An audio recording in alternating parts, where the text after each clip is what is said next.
తన రాజీనామాపై వస్తున్న వార్తలు అవాస్తవమని తెలంగాణ గవర్నర్ తమిళిసై వెల్లడించారు. తనకు ఎంపీగా అవకాశం ఇవ్వాలని కోరుకోలేదన్నారు. హైకమాండ్ ఏ బాధ్యత అప్పగిస్తే అది ఫాలో అవుతానన్నారు తమిళిసై. పోటీ గురించి తాను ఎలాంటి విజ్ఞప్తి చేయలేదన్నారు. తూతుక్కుడి ప్రోగ్రాంలో పాల్గొనేందుకే ఢిల్లీకి వెళ్లానంటూ తమిళిసై క్లారిటీ ఇచ్చారు. తాను ఎప్పుడూ ప్రజలతోనే ఉంటానన్నారు governor Tamilisai. There is no any true in that. I am here and it's all only speculations. If I want to decide anything, I will call all of you and I will decide and I will let you know, because I am very much involved in the activities of Telangana as well as Puducherry, and because I went to my native place where I contested, because heavily Thoothukudi was affected by floods. So my visit suddenly made a twist that I am going there and contesting there. Everything I have left to our Honorable Prime Minister and the Lord Rama. But till now I am working, but till now I myself have not put forward any decision, and this all speculations. So governor వ్యాఖ్యలు మనం వింటున్నాము. తన రాజీనామా కేవలం speculation మాత్రమే అని ఆవిడ clarity ఇచ్చారు. మరిన్ని అప్డేట్స్ కూడా తెలుసుకుందాం. మా ప్రతినిధి అజయ్ మనకు అందుబాటులో ఉన్నారు. అజయ్, మనం చూసుకోవచ్చు, గవర్నర్ రాజీనామా చేశారు. ప్రస్తుతం తెలంగాణ గవర్నర్ ఉన్న తమిళిసై తన పదవికి రాజీనామా చేశారు.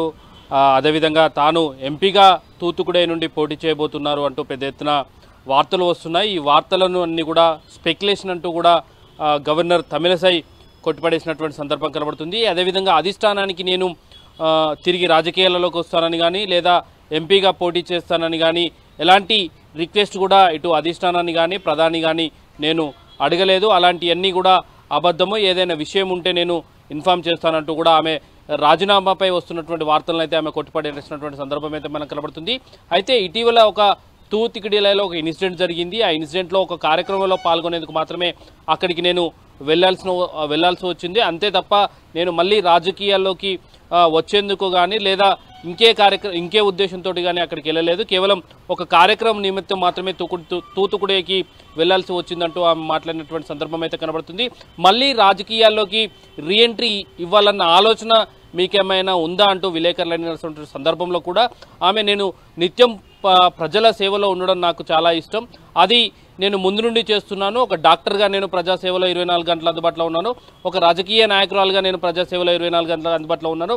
అదేవిధంగా ఒక గవర్నర్గా కూడా నేను 24 గంటలు అందుబాటులో ఉంటాను కూడా అంటూ కూడా ఆమె సమాధానం చెప్పినటువంటి పరిస్థితి కనబడుతుంది. ఏదైతే ఆమెకు నాయకత్వం అప్పచెప్పినటువంటి పని ఏదైతే ఉందో దాన్ని సమర్థవంతంగా పూర్తి చేస్తానని, ఇప్పుడు అప్పగించినటువంటి బాధ్యతను నిర్వర్తిస్తున్నాను తప్ప నేను ఇప్పటివరకైతే ఎలాంటి రిక్వెస్ట్ను అధిష్టానాన్ని కోరలేదు. ప్రధాని కలిసి కూడా ఈ ఎన్నికలపై కానీ, అదేవిధంగా పోటీ చేస్తానన్న అంశం కూడా నేను ప్రస్తావించలేదు అంటూ కూడా చెప్పినటువంటి సందర్భం అయితే మనకు కనబడుతుంది. మొత్తంగా చూసుకున్నట్లయితే ఏదైతే గవర్నర్ తమిళిసై తాను రాజీనామా చేసింది అంటూ వస్తున్నటువంటి వార్తలను కేవలం స్పెక్యులేషన్ అంటూ కూడా ఆమె కొట్టిపడేసినటువంటి సందర్భం అయితే కనబడుతుంది. ఏదైనా అలాంటి అంశాలు ఏమైనా ఉంటే ముందుగా మీకే ఇన్ఫార్మ్ చేస్తా అంటూ కూడా మాట్లాడినటువంటి సందర్భం అయితే మనకు కనబడుతుంది. అలానే అజయ్, ఆవిడ అంటే ఎంపీ స్థానానికి సంబంధించి పోటీ చేసేదానికి సంబంధించి కూడా చాలా క్లియర్గా మాట్లాడడం జరిగింది.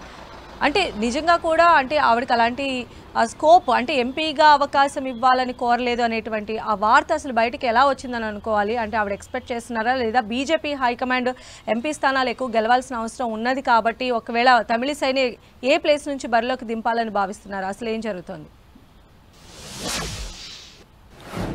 మనం చూసుకోవచ్చు, జనరల్గా తమిళిసై సౌందర్యరాజన్ ఆమె గతంలో గవర్నర్గా రాకముందు బీజేపీ తమిళనాడుకు సంబంధించి బీజేపీ శాఖ అధ్యక్షురాలుగా ఆమె పనిచేయడం జరిగింది.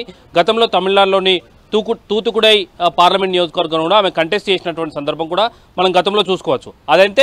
అదంతా హిస్టరీ అంటూ కూడా ఆమె ఈ ప్రెస్ మీట్లో అయితే చెప్పినటువంటి సందర్భం కూడా కనబడుతుంది.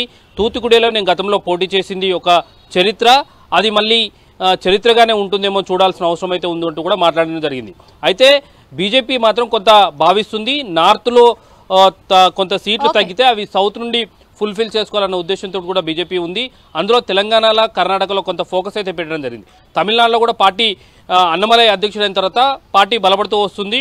ఈ నేపథ్యంలో కొంత రాజకీయంగా అవకాశం ఉన్నటువంటి రాజకీయవేత్తలు పోటీ చేసేందుకు ఆసక్తి చూపడం అనేది సాధారణం. కానీ ఇప్పటికే తమిళనాడు బీజేపీ అధ్యక్షురాలుగా పనిచేసినటువంటి తమిళిసై సౌందర్యరాజన్కు బీజేపీ జాతీయ నాయకత్వం గవర్నర్గా అవకాశం ఇచ్చింది కేంద్ర ప్రభుత్వం. అందులో భాగంగా కేంద్ర ప్రభుత్వంలో ఉన్నటువంటి బీజేపీ తమిళనాడుకు అధ్యక్షురాలుగా ఉన్నటువంటి గవర్నర్ తమిళసైని ఇక్కడికి గవర్నర్గా పంపించినటువంటి సందర్భం కూడా కనబడుతుంది.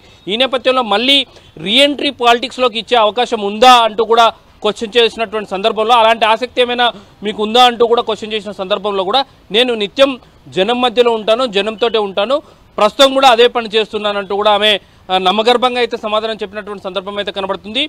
అయితే రాజీనామా విషయానికి వస్తే మాత్రం ఖచ్చితంగా ఇది స్పెక్యులేషన్ అంటూ కూడా కొట్టిపడేసినటువంటి సందర్భం మనం చూసుకోవచ్చు. అయితే గత కొంతకాలంగా మాత్రం గవర్నర్ తమిళిసై మళ్ళీ రాజకీయాల్లోకి రీఎంట్రీ ఇస్తుంది, పాలిటిక్స్లో మళ్ళీ యాక్టివ్ కాబోతుంది. తమిళనాడు నుండి ఆమె పోటీకి సిద్ధమవుతుంది. అందులో భాగంగానే తూత్తుకుడిలో ఆమె గతంలో పోటీ చేసినటువంటి పార్లమెంట్ నియోజకవర్గానికి వెళ్ళి అక్కడ కార్యక్రమంలో పాల్గొంటున్న వార్తలు అయితే వస్తున్నటువంటి సందర్భం అయితే వస్తున్నటువంటి సందర్భం కనబడుతుంది. అయితే ఇవి ఎంతవరకు వాస్తవం, ఎంతవరకు అబద్ధం అనేది మాత్రం చూడాల్సిన అవసరం అయితే ఉంది. గవర్నర్ తమిళిసై మాత్రం ఈ వార్తలన్నిటి కూడా కొట్టిపడేస్తూ కేవలం స్పెక్యులేషన్ అంటూ చెప్తున్నటువంటి సందర్భం కూడా మనం చూసుకోవచ్చు. రైట్ అజయ్.